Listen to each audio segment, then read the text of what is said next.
Positif, je n'ai qu'à vous prendre de séquences. Tshisekedi arrive au pouvoir, il promet dans l'espace de 10 ans de mobiliser 85 milliards. C'était son discours de campagne. Si vous faites les 85 milliards étalés sur 10 ans, vous avez une moyenne de 8,5 milliards de dollars qu'il devrait mobiliser. Il est parti, nous sommes partis d'un budget de 2 milliards qui était concrètement mobilisé. Aujourd'hui, nous parlons d'un budget de 15 milliards de dollars. Et il faut être un monstre ou un extraterrestre pour réaliser un pareil exploit. Et ça, c'est ici. Mikodo, presse en ligne. Ce qui est plus important, ce n'est pas qu'on ait une carte qui soit en couleur ou qu'on ait une photo sur laquelle on se voit beau. Non. On a dit que la photo, elle est en noir-blanc parce qu'on utilise un système thermique qui réduit d'abord le coût de la carte. Parce que vous savez, à l'époque, l'enrôlement pouvait coûter entre 500 millions de dollars. Le processus d'enrôlement coûtait près de 500 millions de dollars. C'est aussi la qualité de la carte. Mais nous nous sommes dit, si cette carte-là, elle ne peut servir seulement qu'à quelqu'un de se présenter comme électeur ou candidat avec une carte, pourquoi dépenser autant d'argent dans la carte? Donc on a économisé près de la... Mikodo, presse en ligne. Personne, nous sommes sereins, on sait que c'est leur aventure de routine et Tshisekedi sera, tout le monde le sait, il sera le président à l'issue des élections de 2023. C'est leur droit. Oui, mais c'est ce qui est étonnant. Moi, j'ai dit à la place, il faut quand même réfléchir. Pour un détourneur, un voleur en col blanc, on s'est réunis parce qu'on est opposant. On dit la justice doit arrêter parce qu'il s'agit de Matata Ponyo. Donc, on doit arrêter des poursuites. On ne va pas se poser des questions. S'il vous plaît. Donc, on va arrêter de poser des questions à Matata Ponyo. Où sont partis les... Mikodo, presse en ligne. Plus beau sur la carte, parce qu'apparemment, les Congolais aiment se voir très beau dans une carte d'identité. Là, il y aura tous les ingrédients. Merci. Nous arrivons à la fin de notre entretien. Nous allons à l'élection avec quel bilan, Félix Tshisekedi? Avec un bilan largement positif. Un bilan largement positif. Je n'ai qu'à vous prendre de séquences. Tshisekedi arrive au pouvoir. Il promet dans l'espace de 10 ans de mobiliser 85 milliards. C'était son discours de campagne. Si vous faites les 85 milliards étalés sur 10 ans, vous avez une moyenne de 8,5 milliards de dollars qu'il devrait mobiliser. Il est parti, nous sommes partis d'un budget de 2 milliards qui était concrètement mobilisé. Aujourd'hui, nous... Mikodo, presse en ligne.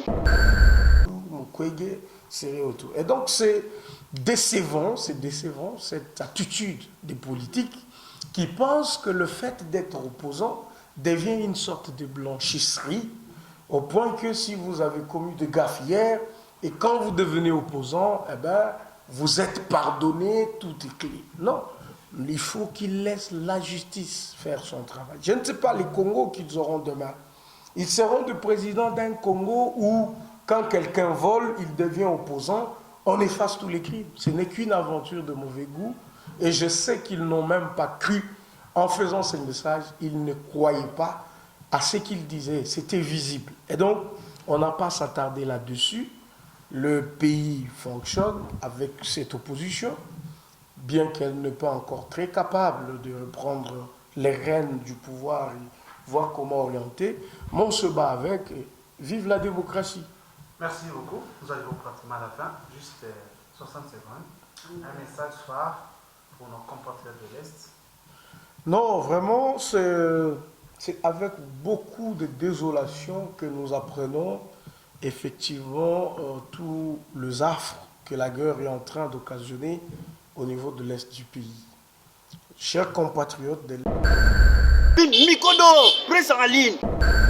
Que je présente mes voeux de bonheur, de longévité, de bonne santé, de prospérité à toute la population congolaise, plus particulièrement à la jeunesse, qui constitue près de 75% de notre population. Cette jeunesse sur laquelle le président de la République, Félix-Antoine Tshisekedi Tshilombo, a tout son cœur. Je souhaite également tout le vœu le meilleur. Je crois que c'est le moment qui était le plus attendu. Notre population voulait de douces vœux qu'il y ait élection. Beaucoup ne m'ont pas cru et pourtant je l'avais prédit. J'avais dit à quiconque voudrait m'entendre que le président Tshisekedi est né et il a grandi dans la démocratie. Et il ne pouvait pas ne pas faire en sorte qu'il y ait des élections crédibles, transparentes et apaisées en République démocratique du Congo. Je crois qu'aujourd'hui, le temps nous donne raison parce qu'on a vu toute la marmaille de déclarations qui ont entouré effectivement cette question d'élection. Et finalement, aujourd'hui, je crois que tout le monde est convaincu que nous irons aux élections. La preuve, c'est que il y a l'enrôlement qui a commencé déjà dans 10 provinces pilotes, dont Kinshasa a été choisi comme le premier centre, et nous voyons comment ça se passe. Je crois que tout ce que je peux demander à notre population, c'est de se mobiliser vraiment de la manière la plus forte pour que cet enrôlement soit une réussite. Le taux de participation de la population congolaise aux élections dépend de l'enrôlement qui a été fait. Je ne veux pas que demain, on soit en train de nous poser des questions, mais pourquoi le corps électoral est maigre? Pourquoi il n'y a pas assez de gens qui doivent voter ou qui doivent être élus? Il ne faut pas qu'on se pose sa carte d'électeur. Nous sommes près de 80 millions d'habitants. Vous l'avez déjà? Non, ben moi je veux m'enrôler. Je sais, vous le savez, que je ne peux pas ne pas m'enrôler de toute façon. Exactement. Alors je choisis le bon moment pour le faire et je vais le faire sans problème. Avec la sensibilisation de la population. Oui, bien sûr, parce qu'en tant que leader politique, en tant que leader de jeunes, ça veut dire quand on passe, même si on n'invite pas les amis ou notre population, notre jeunesse, elle va s'inviter elle-même, elle va s'inviter pour qu'on puisse continuer. Donc, brièvement, notre population doit porter cette question à cœur, elle doit se battre en fonction de ça, et nous devons tous nous faire enrôler. Avec la qualité de cette carte d'électeur, pensez-vous réellement que ça doit motiver les gens à aller s'enrôler? Bon, ce qui est plus important, ce n'est pas qu'on ait une carte qui soit en couleur ou qu'on ait une photo sur laquelle on se voit beau. Non. On a dit que la photo, elle est en noir-blanc parce qu'on utilise un système thermique qui réduit d'abord le coût de la carte. Parce que vous savez, à l'époque, l'enrôlement pouvait coûter entre 500 millions de dollars. Le processus d'enrôlement coûtait près de 500 millions de dollars. C'est aussi la qualité de la carte. Mais nous nous sommes dit, si cette carte-là, elle ne peut servir seulement qu'à quelqu'un de se présenter comme électeur ou candidat avec une carte, pourquoi dépenser autant d'argent dans la carte? Donc on a économisé près de la moitié de ce qui était normalement dépensé. C'est vrai. Après, je pense que la carte d'électeur ne servira de carte d'identité, je pense. Pas du tout, parce que c'est même ça l'innovation actuelle. Il y aura donc, il y a eu mutualisation de forces. Nous avons d'un côté l'ONIP, l'Office national d'identification de la population, qui travaille en symbiose avec la CENI, pas seulement avec la CENI, mais qui travaille également avec nos services de statistiques. Donc, à la fin, nous aurons une carte d'identité. Pour une fois de l'histoire de ce pays, avec Tshisekedi, nous aurons une carte d'identité. les mêmes données que nous avons fournies à la CENI, ce sont les mêmes données qui vont servir à l'ONIP d'imprimer une carte d'identité. Donc cette carte... C'est ça, on va prendre la capture. Vous dites? La capture. On va Oui, on va reprendre la capture pour que les amis se voient plus beaux sur la carte, parce qu'apparemment les Congolais aiment se voir très beaux dans une carte d'identité. Là, il y aura tous les ingrédients. Merci. Merci. Nous arrivons vers la fin de notre entretien. Nous allons à l'élection avec quel bilan Félix Tshisekedi? Avec un bilan largement positif. Un bilan largement positif. Je n'ai qu'à vous prendre des séquences. Tshisekedi arrive au pouvoir, il promet dans l'espace de 10 ans de mobiliser 85 milliards. C'était son discours de campagne. Si vous faites les 85 milliards étalés sur 10 ans, vous avez une moyenne de 8,5 milliards de dollars qu'il devrait mobiliser. Il est parti, nous sommes partis d'un budget de 2 milliards qui était concrètement mobilisé. Aujourd'hui, nous parlons d'un budget de 15 milliards de dollars. Et il faut être un monstre ou un extraterrestre pour réaliser un pareil exploit. Et ça, c'est Tshisekedi. Donc, on est parti de la mobilisation interne qui s'est limitée à 700 millions. Nous avons la capacité de mobiliser 9 milliards de dollars sans emprunt extérieur. Et ça, c'est un exploit. On ne va pas parler de la gratuité de l'enseignement. On ne va pas parler de la couverture santé universelle. On ne va pas parler de tous les chantiers qui pullulent la République.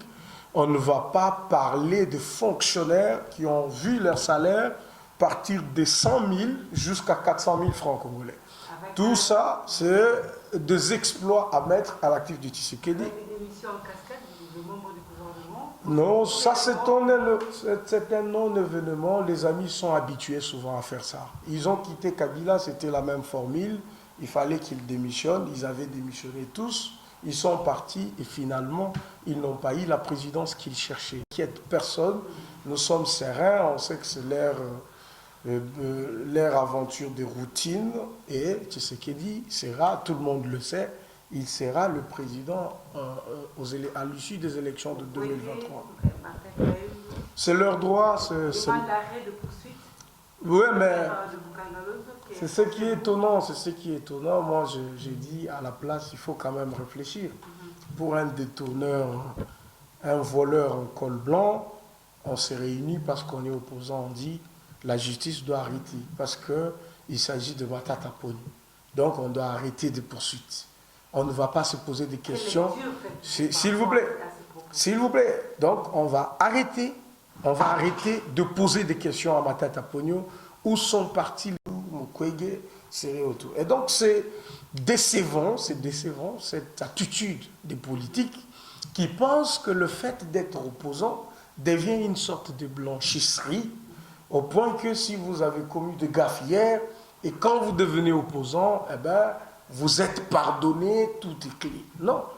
Il faut qu'ils laissent la justice faire son travail. Je ne sais pas les Congos qu'ils auront demain. Ils seront le président d'un Congo où, quand quelqu'un vole, il devient opposant, on efface tous les crimes. Ce n'est qu'une aventure de mauvais goût.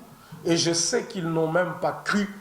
En faisant ce message, ils ne croyaient pas à ce qu'ils disaient. C'était visible. Et donc, on n'a pas à s'attarder là-dessus. Le pays fonctionne avec cette opposition, bien qu'elle n'est pas encore très capable de reprendre les rênes du pouvoir et voir comment orienter. Mais on se bat avec et vive la démocratie. Merci beaucoup. Nous arrivons pratiquement à la fin. Juste 60 secondes. Un message phare pour nos compatriotes de l'Est. Non, vraiment, c'est avec beaucoup de désolation que nous apprenons effectivement tous les affres que la guerre est en train d'occasionner au niveau de l'Est du pays. Chers compatriotes de l'Est, comme vous le savez, nous sommes de cœur avec vous. Ce qui vous arrive, ça fait plus de 20 ans que ça vous arrive. Vous avez eu quand même, cette fois-ci, nous avons eu la chance d'avoir un président qui a pris cette question à bras-le-corps et vous voyez les résultats, comment ils sont en train de se produire. Et donc, liguons-nous autour de nos FRDC, donnons tout le moyen qu'il faut, ça veut dire notre vigilance aux FRDC, pour qu'ils continuent de battre le travail qu'ils font. Et je sais que, en définitive, la paix reviendra totalement dans la partie est du pays. Merci beaucoup. Ce qui est là, question de curiosité, juste quelques secondes, au fait de la caméra. Après les élections de 2023, 5 ans à Félix Antoine Tshisekedi tue le Boya, mandat n'est à 5 ans de rapport au président. De fait des années. Bon, au monde dynamitant, en principe, on voit vraiment qu'en face, il n'y a personne. Hein? Tout le monde a pena, dauphin penzaté. Regarde un peu comment ça se présente. C'est comme si Tshisekedi a Yemoko. Donc il va battre tous ces gens qui vont se présenter devant lui. Mais bon, parce que c'est de la démocratie, bon, on les laisse quand même rêver. On peut voir, hein, on peut voir à la fin. Mais vous pouvez